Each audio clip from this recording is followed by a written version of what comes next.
There we go. Good morning, everyone. My name is Shauna Kasegi. I use she, they pronouns, and I am the Outreach and Continuing Education Consultant at the Southwest Wisconsin Library System. And one of my hats here at SWLS includes being our Systems Inclusive Services Consultant. And Martha's here with me too. Yep. Good morning, everybody. My name is Martha Bauer. I am the library director at Brewer Public Library in Richland Center, which is part of the Southwest Wisconsin Library System. Yes, and we are presenting today talking to you about how to use the Inclusive Services Assessment and Guide for Wisconsin Public Libraries. This came out in 2019, and we're so happy that you're here today or that you're watching this recording. And before we review our agenda for today, I just want to note that part of equity, diversity, inclusion work, it requires a cultural transformation or perhaps a cultural shift at your library, like something that exists internally that can ripple outward. And which is indeed a tall order for some of us, but this is such meaningful work. And it's also not a one size fits all concept, right? The guide that we'll be showing you today is just an option of the many ways to work on EDI. And today we do encourage you to write questions or comments in the box, in the chat box. And Martha and I will do our best to keep an eye on it. So thank you for being here. So today's agenda, we're going to cover some housekeeping, and then we're going to talk about the guide. And we'll also ask for a volunteer, and we'll briefly use their library as an example along our tour of the guide today. And Martha is also going to use her library as an example of how to interact with the guide. And lastly, we'll have some Q&A. So first, we want to, though, dive in and get to know you better and connect, because we're on computers and we're not in person. We want to take a minute and ask you a question. So tell us in the chat box, please. Oh, there's my phone. What barriers exist for you in your journey to improve inclusivity, diversity, equity at your library? And we'll give you about 1 minute if you want to put in the chat box just what are some barriers for you right now, or maybe that have existed for you for a while as you work on EDI at your library.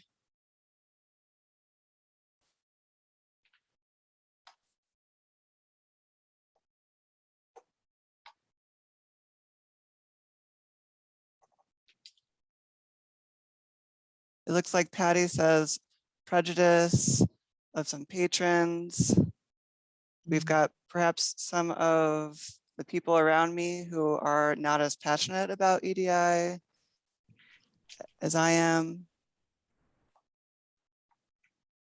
My board's understanding of or investment in basic EDI concepts.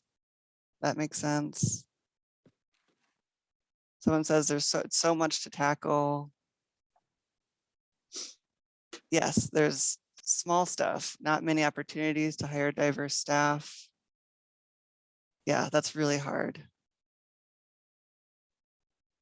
A lack of education or understanding, very wonder bread.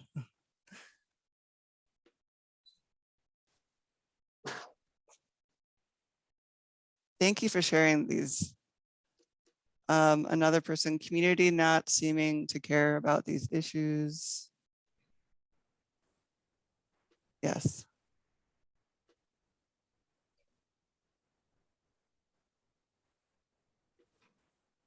Yes, this work, it can be so rewarding, but it's also hard. And you're likely not the only person experiencing these barriers that you're mentioning today. And we just want to take time to acknowledge each other and connect.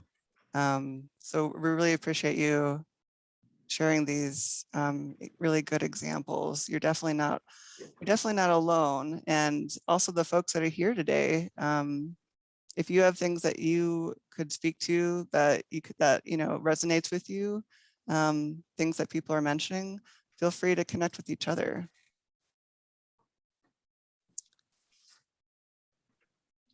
So we're going to move forward, and we're going to show you the inclusive services video real quick. We're going to pretend that we're in middle school, super excited to take a break from homework. Roll out the TV and VCR to show a video. That's what I'm thinking of right now for some reason. So We all know. Oh, excuse me, just one moment. We all know libraries and their services are supposed to be available to everyone. It's even in Wisconsin law that libraries have to be accessible to people with special needs. But how can we predict which special needs we need to accommodate? Or which unique combinations of barriers and assets people will need to address? The Inclusive Services Assessment and Guide for Wisconsin Public Libraries is meant to be your roadmap for these issues. How to best use it will look different for every library. However, there are some commonalities in the overall approach. To illustrate, let's see how a library director named Camila has evolved in her thinking on how to make library services inclusive. Camila always felt pretty good about the work she and her staff did to make the community welcome.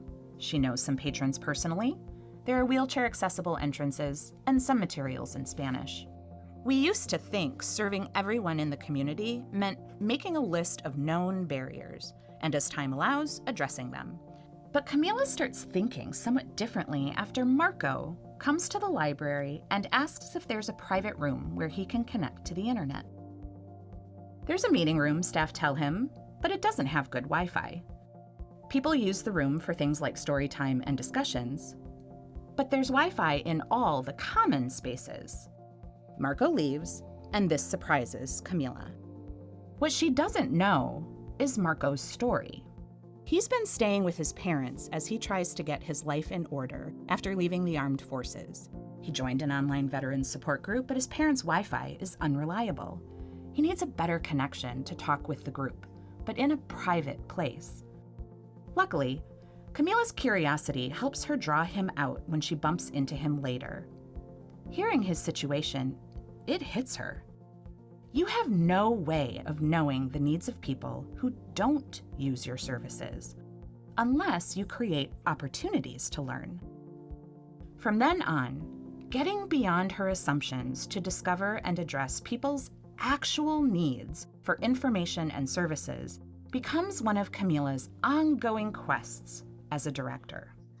In her conversations in the community, formal and informal, including regular meetings with community organizations and other channels, she works to understand needs and barriers, and she addresses them whenever possible. With this mindset, she's better prepared. At a community event one day, Ashley asks how to start checking out books for her kids. Staff ask Ashley to provide a different photo ID, one with her current address. Camila doesn't want to repeat what happened with Marco, so she asks Ashley how well the library policy works for her. It turns out Ashley just moved to town and is staying with her brother while she looks for work, so it could be a long time before she has an official document with her name and current address. Camila and her staff decide the library could start sending returnable postcards for proof of address. Camila immediately begins working to revise the policy with her library board. At the state level, this is the inclusion mindset we're now articulating, an ongoing drive to discover the needs in the community, and an ongoing commitment to problem solving and fixing current procedures that stand in the way of serving particular people. Special attention is always necessary to hear the voices of people who are underserved or under-recognized. One tool for this ongoing work is the Inclusive Services Assessment and Guide for Wisconsin Public Libraries. It was created by library staff from around the state and the Public Library Development Team. It includes prompts to get you thinking on everything from governance to physical space. The guide is most useful when embedded into your ongoing quest as a library professional. We suggest taking the self-assessment at a realistic pace and returning to it in reflection and discussion. Inclusive services promise lots of benefits. They're the reason Ashley and Marco join the growing number of people who use, appreciate, and advocate for the services Camilla's staff have been providing for years. To get answers to your questions about inclusive services and to find the self-assessment and guide. Welcome back, everyone. Martha, can you hear me okay? Yes, I can. Oh, thank you. I just wanted to check. So we showed you this video because it's a great introduction to the guide. But we also want you to consider that because this lives on YouTube, you can also use it if that ends up making sense for your work. You know, a video might be more memorable than sharing a PDF, for example, that we'll be going over today. You can also share it with your staff to help them understand perhaps why you want to use this assessment, with your board, or any other group that might ask why the library is focusing on inclusivity. And sometimes too, if something comes from the Wisconsin Department of Public Instruction, it's given more weight than if it was just coming from you. So it's there for you if it ends up being useful.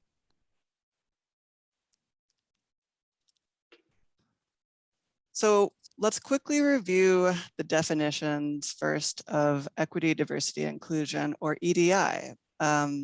Because it's a hot term in library land, it's been for a while now, but also because sometimes folks use these terms interchangeably, and it's important to know the difference. So real quick, equity first. This definition is coming from the DPI guide. The definition is giving everyone what they need to be successful, which means that people will be treated differently depending on their needs and strengths. You know, if we say that we treat everyone equally, then we're claiming neutrality, which is always in service of the dominant population or systems that are in play. So we definitely want to think of equity as a process. It recognizes the advantages and barriers that do exist in our world, in our society. And as a result, we don't all start from the same place in life or have the same resources. And Martha's going to give an example. Yeah, so as an example, at our library here, we offer physical collections, digital collections, in-person services and resources programs, and we're also offering curbside still. So for us here, that looks like a variety of formats and modes of access for inclusion and equity in our library. Great, thank you. And we've got diversity. This is also coming from the guide. The definition is the inclusion of different types of people, such as people of different races or cultures in a group or organization. Yep, again, so at our library, we've been working on diversity on staff. So, you know, different race, gender, background, that's the example for here at our library at Brewer. Thank you. And then lastly, we've got inclusion. The inclusion's the ability to belong and contribute while being true to one's whole self and not having to give up cultural or personal ways of being or assimilate. It is belonging. And we often define inclusion in individual terms. However, I encourage you today to think of the definition of inclusion from an organizational perspective. For example, is your decision-making inclusive? And Martha has an example too. Yep. So inclusion, thinking about policies here, It's good to review policies regularly. You may need to amend them with your library board. You may need to add to them or add policies to make sure no barriers exist, and to promote inclusion. One specific example I've got for our library right now, we've been doing some community engagement work, and we're trying to create relationships with the Hispanic community. And we did learn from someone in the Hispanic community that they are afraid to come in to the library because they know they might be asked for an ID of some sort. So the documentation, if they're documented or if they're not documented, it's just keeping them away from the library because they're worried about having to provide that identification. So here at Brewer, we're looking at that policy and like was mentioned in the video, taking a look at what we can do that doesn't require an ID. Something like a postcard or having them bring in a utility bill, something like that to remove that barrier. Yes, awesome. Yeah. So thank you. We just wanted to quickly go over EDI because when we say it in this presentation, we don't want it to be confusing. So how do we gauge what we're doing around EDI at our library? Where do we start? We're going to dive into the guide. So some background for you, if you're wondering, we're assuming you're not familiar with this assessment and guide. It was written by Wisconsin Public Library workers and system staff like Martha and I. And it was designed for Wisconsin Public Library directors and library staff and library boards. And it's a resource to help libraries implement the inclusive services statement as well. And if you're not familiar with that, I highly recommend that you look at it. It's linked in our sources slide at the end of this presentation. And lastly, it was intentionally created to complement the Wisconsin Public Library standards. And so that's some background for you on the guide. And there's definitely an introduction, and the inclusive services statement is also in the beginning of the guide, but there are 4 main sections and each include a checklist. And it was organized by areas of library service identified in the Wisconsin Public Library standards. So again, it's great that these important documents complement each other really well. So what have we got? We've got who is responsible. That can include administration and staffing and other things. We've got what the library has to offer. We've got collections and programming and services under that section. Next, where the interactions take place in outdoor spaces, meeting rooms, and more. And then lastly, how the library engages with the community through marketing, community engagement. So there's 4 sections to choose from. And each of these sections has consideration statements, and they can be answered with a straightforward yes, no, in progress, or not applicable. And we're going to show you with the help of a volunteer. Bobby agreed to be our volunteer today. Thank you, Bobby. As I open up the guide, would you mind introducing yourself real quick? Oh, sorry, you're muted still. Hi, let's try that again. My name is Bobby Keene. I work for the Brown County Library. Thanks, Bobby. Thanks for letting me be a part.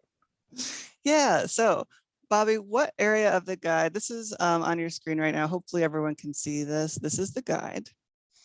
It's located on DPI's website, also linked in our slides today. But Bobby, what section would you like us to go to? I wanted to talk today about the library card registration section. That was one that I found kind of had surprising results. I believe it's under, let's see, access under number 5, where interactions take place. Thank you. And sorry everyone for the scrolling. If you don't like it, please look away. I always feel bad when I have to scroll a lot on screen. All right, so I'm scrolling to where the interactions take place. So we're here at facility, but you said specifically, did you want to jump to a space in here? Did you say? I wanted to jump to library card registration. I think that's one of the other subheadings. So if you zip through, and I chose this one because it was kind of surprising. Maybe we don't have the right spot, but sorry, Let's Shauna. see, no problem. Let me do a quick. Is that maybe in the? There we go. Awesome. Right here. Okay, so the reason we wanted to go here is we want to show you, well, we're just beginning our tour of the guide, but we're also going through how you would use these and answer these questions. So Bobby chose library card registration. So we're going to start with this question here, this consideration statement. Are written materials available with step-by-step instructions to assist users with new library card registration? And Bobby, how would you answer this? We chose no. And in the process between when we did this assessment with our libraries, and now our process has changed a little bit. At the time we answered these questions, our library applications were mostly paper applications, and we just handed people a paper application and they had to answer questions. We didn't have any other instructions along with that. So we answered no. Gotcha. So you answered no, which just means, yeah, the library is currently not executing this statement. Correct. Thank you. So let's just do another one. Is there an accessible work surface / workspace for users when registering for a library card? We answered yes to that question. We do have a computer station for people to complete their library applications at. They can also come up to our service desk, which does give them some workspace there. Great, awesome. And is there anything that you notice in this section that's in progress, perhaps? We put in progress for number 4, our library card applications printed in languages used by community members. At the time that we did our assessment, we had library applications in Spanish and in English only. So we felt that was in progress. We weren't quite feeling like we could answer that as a yes, but we answered it as in progress because we thought we were getting closer to a true yes than it being a no. Yeah, that makes sense.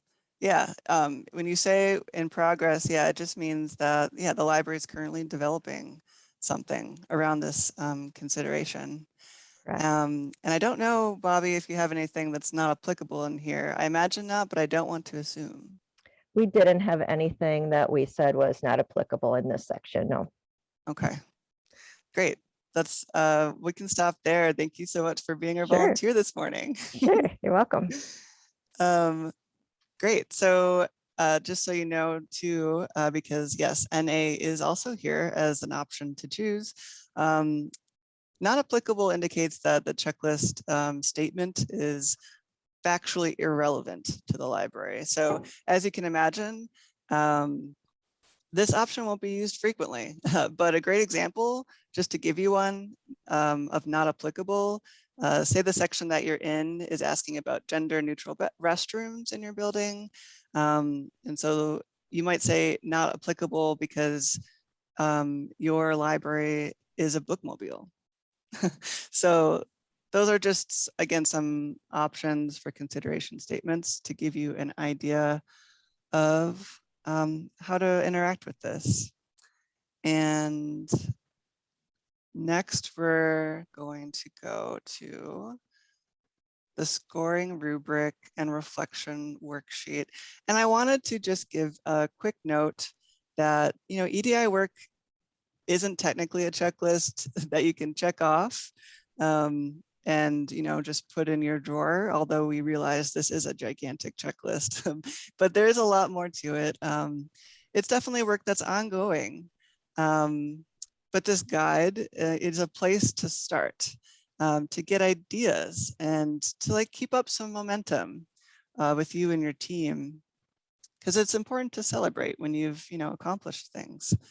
Again, I'm going to scroll, sorry again for the scrolling, towards the end of the guide to the scoring rubric. Okay, so lastly, we have the scoring rubric. And because you may be asking yourself, what do we do with these consideration statements? It is up to you, but we have a lot of options. So each response equals a value. So Bobby was saying yes, no, in progress. Those have values attached to them, and there are instructions for that in the guide as well. And if you choose to add up your scores, it could, for example, help you decide where your priorities lie, where you'd like to invest time or money. You may find this useful in tracking your progress, but again, there's no rules that say you have to use it. It just depends on how your library plans to use the guide. And after that, down below, we have reflection worksheet. So the reflection worksheet, it provides an opportunity for a more detailed exploration of each of your 4 sections, or just the section that you're working with, because you likely don't want to answer no to most of a section and stop there, I imagine. This worksheet gives you the opportunity to identify your assets, your next steps, if this is an area of library service that you're ready to work on or want to work on in the future. And I think also, for me, I like it the most because it helps create a system of accountability. I think that operates much better in this area than just filling out, the consideration statements. So that is our quick tour. I'm going to go back to our presentation, and I'm going to hand it over to Martha. And there we go. All right. So tips for using the assessment and guide. I think picking one section can help reduce feeling overwhelmed. It's a big assessment guide. So picking one section can help you feel a little less overwhelmed and maybe like you're making progress that you need to. Also consider an area of greatest need. So there may be one section that you've identified that you need to work on first. That's could make it an easier way for you to get started if you know that there's an area that you want to work on initially. Set realistic goals. This will help you get through the work and also feel less overwhelmed potentially. Set aside specific time to focus on this work. If you're very specifically in a teeny tiny library where you're the only staff person, or maybe you just have 1 or 2 other staff people with you, it may help to set aside some specific time, weekly, monthly, whatever you can, where you just focus on this work, and maybe that's how you best make progress with it. Also present or discuss issues in progress at library board meetings. You can go over issues you're having or progress that you're making with library board. They may give you further direction in what they would like to see.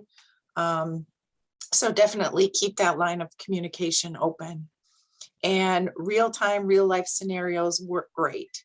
And basically the example I have next kind of explains that. So Shauna, if you want to go to the next slide, thank you.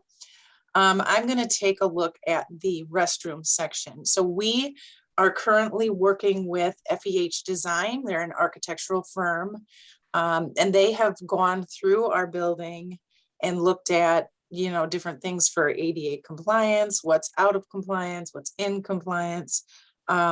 And our restrooms here are an area where we are not currently ADA compliant.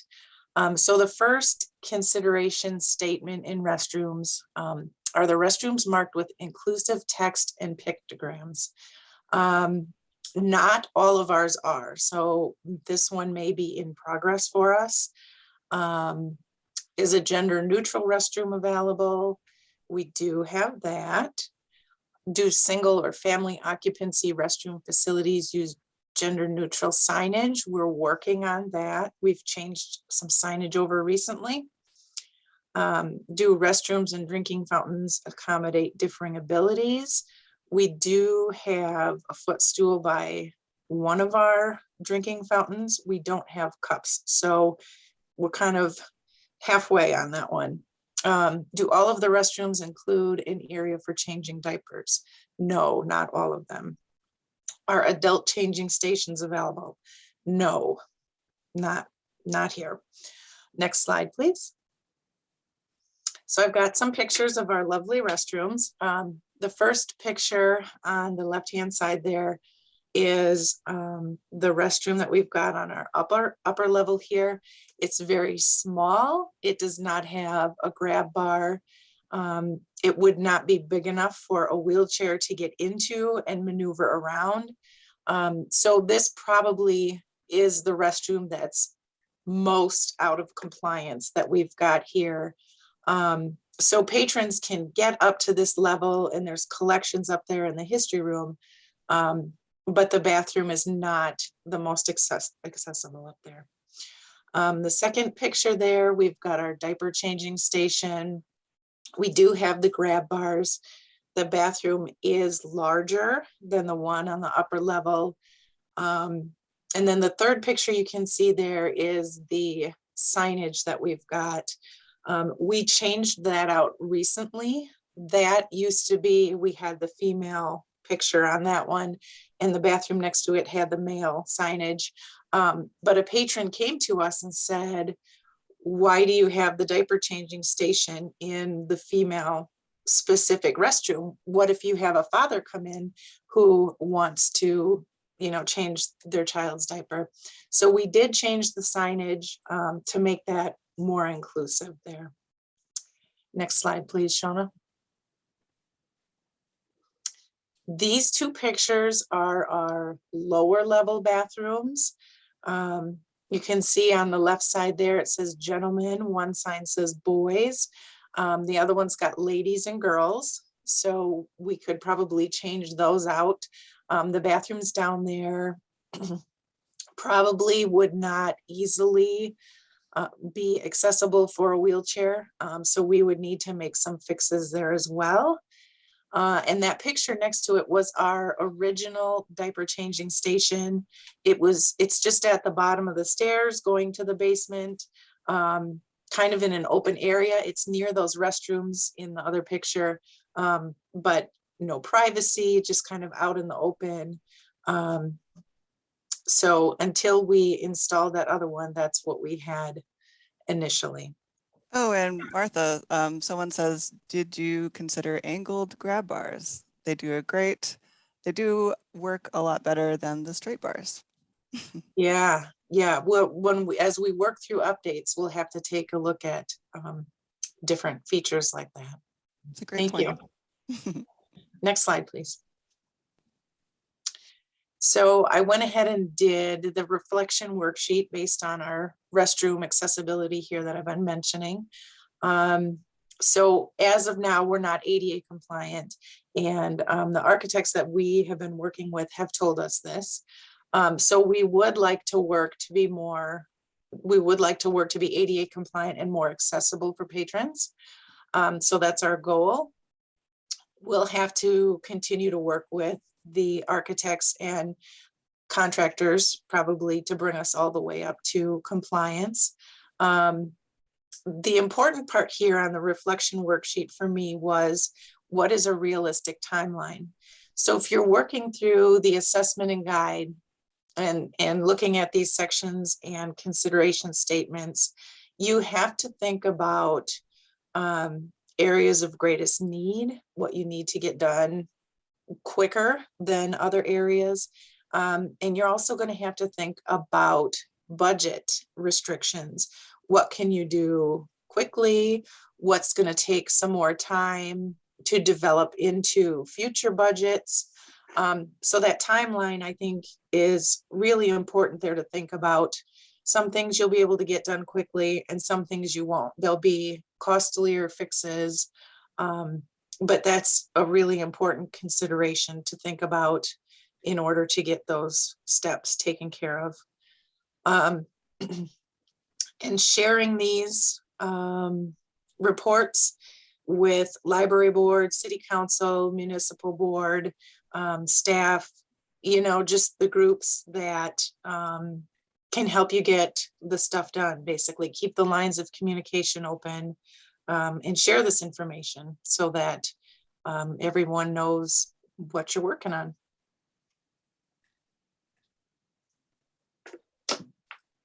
Thanks so much, Martha, for giving us some real-time examples. That's so useful.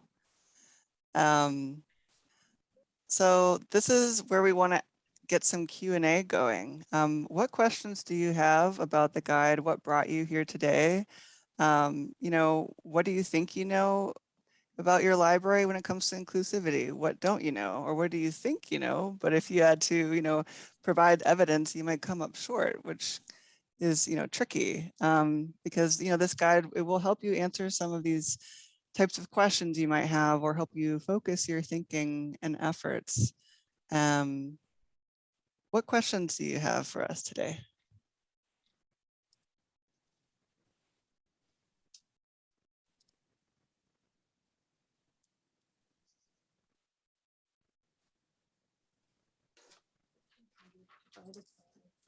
I'm wondering if you've heard about the guide before, or if you are brand new, if you were just getting a refresher.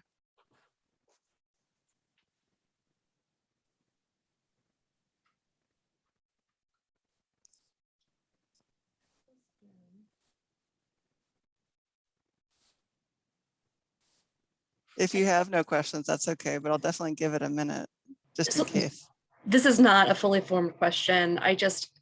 I've been aware of the inclusive services assessment and guide since I started about 3 years ago, but I have been hesitant to jump into it because I feel like there's sort of a disconnect between working through these things as sort of action items and then having larger conversations about culture, sort of awareness of why these things are important.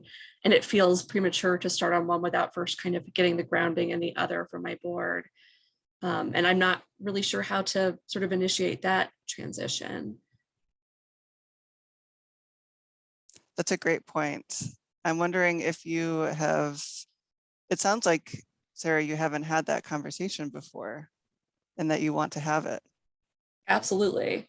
So there have been, you know, things that have come up in the past where we'll have a brief conversation and it's sort of just, you know, dismissed as being important or relevant, or that's not important to our community, or, you know, or I'll encourage people to attend trustee trainings that have to do with issues of EDI. And then the feedback that I get is that, oh, that was the one that we found to be least useful and that has nothing to do with us. And so like, that's kind of the climate and the culture that we're in at the moment. That makes sense. I'm wondering if you could have some kind of training that if you bring someone else in to do like an anti-bias training of some kind, that way that you could give those specific examples that have maybe come up at your library before to bring some life to it. So instead of just maybe like going over some definitions, you're having basically like a facilitated conversation about why this improves, why improving inclusivity and diversity, and why EDI work actually improves an organization. It feels like maybe that could be a thing that is done maybe at a board meeting potentially. Sure, thanks for that suggestion. And if you need some examples of folks to contact in order to do that, I'd be happy to help you with that too. I definitely don't want people to feel like they're alone in trying to bridge that gap. And I can see why you would want to do something like that and talk about your organization as a whole first before using the guide. It feels like it just depends on, yeah, your comfortability level or what you're able to do. So I really appreciate you sharing that. Cool. And I'll reach out to you maybe for some contacts. Absolutely. Thanks, Shauna. Yeah. What are some other questions? This is Rachel from the Frank L. Weinberg Library in Mequon, Thiensville. And as I started going through this has not left my desktop since 2019, but obviously we've had other things to deal with. And through this discussion, I'm seeing things we have to work on, but it does seem kind of overwhelming. And I'm not quite sure. I think what's stymieing me is I'm not quite sure where to start. Thank you for saying that. Thank you for sharing. That makes sense. I think that it really depends on your community and where you're at. I know that there's a lot of options, and that's why you get to decide. and that's like that's basically what my answer would be, is that you can't, I think librarians have that mindset a lot, that they have to do everything all at once and, help everyone in our community, but every community is different and you only have so much time. And so I just want you to feel empowered by the idea that you can just do one thing. Where do you can ask yourselves together, perhaps as a board or a staff, what do we notice being, out of all of the things, something that we can put a timeline to, something that we can reflect on and put some action steps to. And it's okay to just do one thing at once. And I wouldn't worry about, I understand the worry of feeling maybe criticized or something, I guess, for not maybe doing something else, but you can't do it all at once. So I would encourage you to try and feel like it's very okay to just start somewhere. And that's why I'll just lastly say, because I don't want to keep going on and on, but inclusive services is a very vague term. And it's vague for a reason. And so when you say like, I want to work on this, you just have to decide what that thing is, and it's very okay to just, does that help at all? It does. I think it's time to take a look at the assessment seriously again. We've made all sorts of changes in the last couple of years. I don't know if we've made the situation better or worse, but though I do have to say, after the last 2 years, criticism doesn't bother me at all. And just the point that came up about an adult changing station. I hadn't thought of that, but absolutely that's necessary. And I think that's something that we could modify one of our restrooms to provide. So I like that. Yeah. And again, like, you can celebrate that then. You can make a sign and share that you did that so that people know that it's something you offer, and you can like look back at your year and see like, this is what we did. This is progress. we could use that. Thank you. Yeah. Megan said in the chat, I've spent time looking through it, but also got sidelined with COVID, and agree that this webinar is a good motivator to think more heavily about it again. Thank you. That's also why we're here today, because looking at PDFs is tiring, I think. That's my opinion, and it can be overwhelming. And we're hoping with our presence and voices, we can help with that motivation. I'm here to be reinvigorated. It is working, Elizabeth says. Just thinking inclusive all the time, even during COVID, curbside service. How can this be more inclusive? Keeping it at the forefront of the mind. Thank you, Elizabeth. Kate says, having these guidelines broken up in this way is so helpful. Thank you so much. Absolutely. Ellen says, I'm hoping the webinar in April gives me some background for promoting the broad idea of inclusion to the board in a way that makes them enthusiastic for changes we should make. Great. Shauna, there's a question farther back in the chat about ADA compliance. Are there specific regulations for libraries, or would the best option be to go through the requirements step by step and see what applies? I'm learning that there are specific requirements for libraries since we've been working with the architects, but some of that is structural in a building. Otherwise, I would think you could find online ADA requirements and kind of compare those or take a look at the library and how those kind of compare. Thank you for catching that, Martha. There's another question about bathrooms. We have a men's and women's bathroom and one family bathroom. I want to start referring to the family bathroom as a gender neutral bathroom. Any tips? Is gender neutral still the right term? Yeah, that's a good term. I like it. Any tips on referring to the family bathroom as a gender neutral bathroom? If it were me, I would just call it, I guess it just makes, I'm not sure how your building's configured or how many options you have. I don't think it's bad to just call it a bathroom and say that these are, you know, what's available. You know, if it's a family bathroom, does that mean there's a changing station and that's it? I would just call it a gender neutral bathroom if you want to, or a bathroom that has these things. What about you, Martha? I was just going to say that there's signage widely available on Amazon and other places too, that could kind of support what the point you're trying to get across to your community.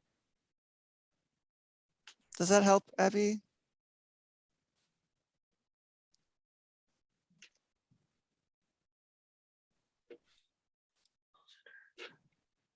I also wanted to say real quick that, oh, good.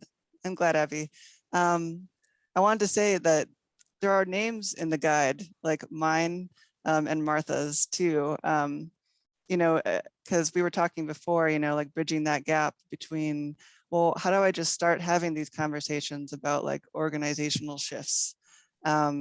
And so please feel free to reach out anytime, like anybody, if you need some support, because I understand how you can feel, you know, isolated potentially with these kinds of, with EDI work. So please reach out to any, there's going to be some contact information in the guide that's a little different because that was 2019.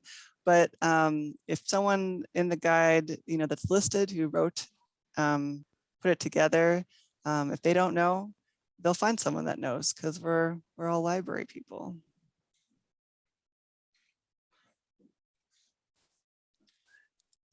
I'm taking a look to see, is there any other questions that folks have? Things that have come up though while we gave you a how to use? These are really good questions. I have one other question, and I understand that this guide is not a one size fits all kind of thing, but have you received feedback from folks who have used it, like whether they found it useful to form like a small team to work through these things, whether there's something that they've sort of had the director work on individually, or how that has sort of played out in different locations? Great question.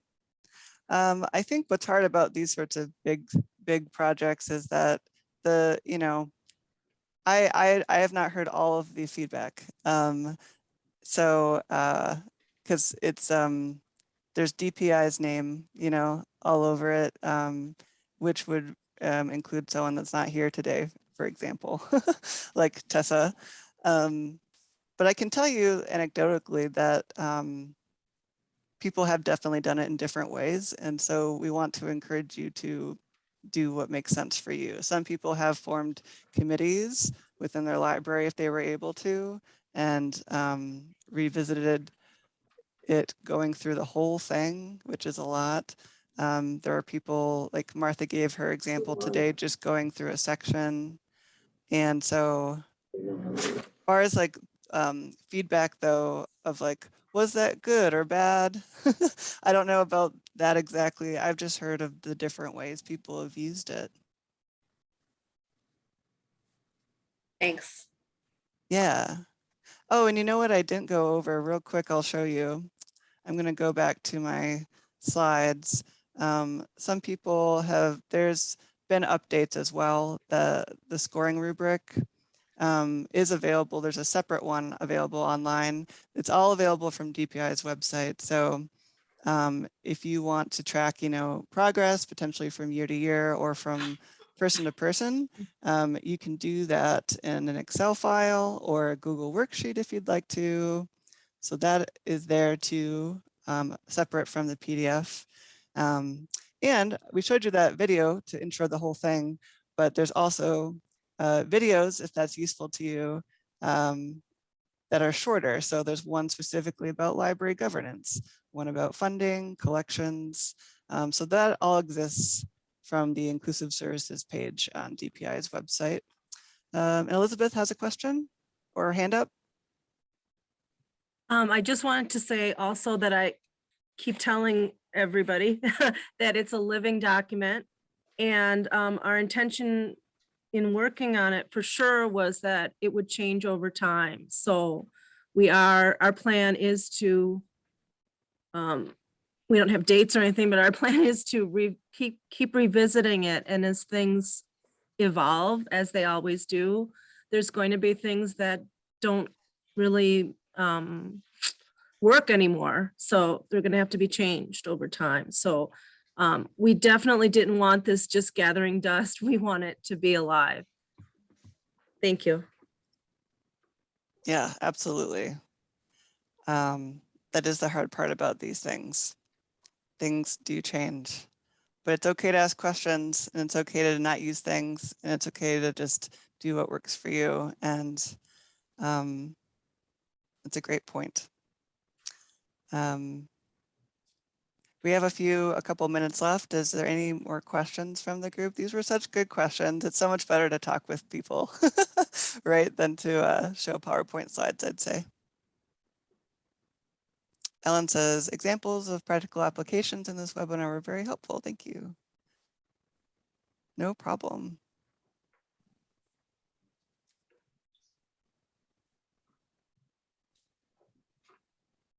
Martha, is there anything else that you'd like to say about this? I just want to emphasize, don't let it overwhelm you. Inclusive services touches everything in a library. While we were creating the assessment and guide, I was surprised by things that I hadn't thought of. One example was your space for youth, and thinking about patrons, little people who may come in with different abilities, such as ADHD. You have to think about your furnishings, you know, are there the lighting and your furniture and everything. So inclusive services touches everything in libraries. So it can get overwhelming to think about, but pick a section at a time. If there's an area of great need, work on that one first, but do what you can so that you don't get overwhelmed with it all. Yeah, like no one's an expert. Like that's not real. Yeah, some people have more experience thinking about EDI than others, but you do not have to talk to your board, for example, about this and think that you know everything, or that, you know, like we all make mistakes as well. So you could say something and then come back and be like, actually, I was wrong. You know, I responded to, should it be called a gender neutral bathroom? That was my opinion, you know, like, even though I've, you know, thought about unfortunately bathrooms a lot in libraries. It's like, doesn't mean that, you know, Okay. I have, You can answer it if you want. oh, got it. So anyway, if there's any more questions, feel free to speak up, but otherwise we can end our time together today. I'm so happy that y'all were here. Yeah, we're Oh, I thought I heard some. Okay, great. Well, I hope the rest of your days are really lovely, and that you stay warm. And please reach out, yep, if you have any questions about the guide or things related to EDI work, we're happy to be a support person for you. Absolutely.